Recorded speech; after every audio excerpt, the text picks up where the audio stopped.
തമിഴ് കർഷകരോടുള്ള കേന്ദ്ര സർക്കാർ അവഗണനയിൽ പ്രതിഷേധിച്ച് ഡൽഹിയിൽ മൂത്രം കുടിച്ച് കർഷകരുടെ സമരം. ഡൽഹിയിൽ നിന്ന് മൂത്രം ശേഖരിച്ച് തമിഴ്നാട്ടിൽ കൊണ്ടുപോയി പ്രതിഷേധം തുടരുമെന്ന് കർഷകർ പറഞ്ഞു. ഒരു മാസത്തിലധികമായി തുടരുന്ന കർഷക സമരം ഒത്തുതീർപ്പാക്കുന്നതിനായി തമിഴ്നാട് മുഖ്യമന്ത്രി എടപ്പാടി പളനിസ്വാമി ഇന്ന് വൈകിട്ടോ നാളെയോ കർഷകരെ കാണും.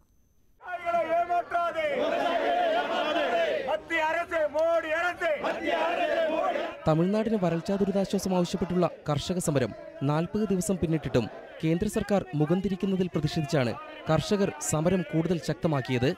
എലിയെയും പാമ്പിനെയും തിന്നും ചാട്ടവാറ് കൊണ്ടടിച്ചും കേന്ദ്രത്തിനെതിരെ പ്രതിഷേധിച്ച കർഷകർ ഇന്ന് മൂത്രം നിറച്ച കുപ്പികളുമായി സമരപ്പന്തലിലിരുന്നു. മൂത്രം കുടിച്ച് പ്രതിഷേധിക്കാൻ അനുമതി നിഷേധിച്ച പോലീസ് സമരനായകൻ അയ്യാക്കണ്ണിനെ പോലീസ് സ്റ്റേഷനിലേക്ക് വിളിപ്പിച്ചു. ചർച്ചകൾക്ക് ശേഷം അയ്യാക്കണ്ണ് തിരിച്ചെത്തിയപ്പോഴേക്കും 2 കർഷകർ മൂത്രം കുടിച്ചു തന്നെ പ്രതിഷേധിച്ചു.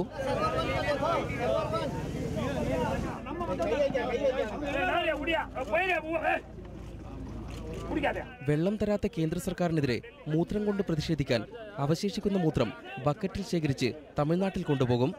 இன்றைக்கு மனித மூத்திரத்தை யூரினை குடிப்பதற்கு வேண்டிய ஏற்பாடுகளை செய்தோம்.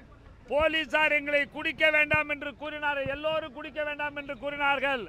ஆனால் நமது வாசுதேவனும் நம்ம ஜோதி முருகன் மட்டும் மூத்திரத்தை எடுத்து வாயில ஊற்றிக்கிட்டு மீதி மூத்திரத்தெல்லாம் அப்படியே பாக்கெட்டில் போட்டு, ஐயா மோடி ஐயா எங்களுக்கு தண்ணீர் தான் நீ கொடுக்குற, இந்த മൂത്രത്തെയാவது തമിഴ്നാട്ടിൽ കൊണ്ട് പത്ത് വച്ചിക്കത്തേക്ക് കൊടുങ്ങയാന്ന് എടുത്തിട്ട് പോறோம். ഡൽഹി സന്ദർശിക്കുന്ന തമിഴ്നാട് മുഖ്യമന്ത്രി ഉടൻ കർഷകരുമായി ചർച്ച നടത്തും. മുഖ്യമന്ത്രിയുടെയും പ്രതിപക്ഷത്തിന്റെയും ഉറപ്പുകൾ പരിശോധിച്ച് സമരം പിൻവലിക്കണമോ എന്ന് തീരുമാനിക്കും. രാജ്യം ഇന്നേവരെ കണ്ടിട്ടില്ലാത്ത സമരമുറകളുമായി കർഷകരുടെ പ്രതിഷേധം ശക്തിയാർജിക്കുമ്പോഴും ഇവരെ കാണാൻ പ്രധാനമന്ത്രി തയ്യാറായിട്ടില്ല. മുഖ്യമന്ത്രിയുടെ ഭാഗത്തു നിന്നുകൂടി ഉറപ്പുകളൊന്നും ലഭിച്ചില്ലെങ്കിൽ സമരവുമായി മുന്നോട്ട് പോകാൻ തന്നെയാണ് ഈ കർഷകരുടെ തീരുമാനം. ജന്തർ മന്ദറിൽ നിന്നും cameraman KP ധനേഷിനൊപ്പം M Unnikrishnan, News 18.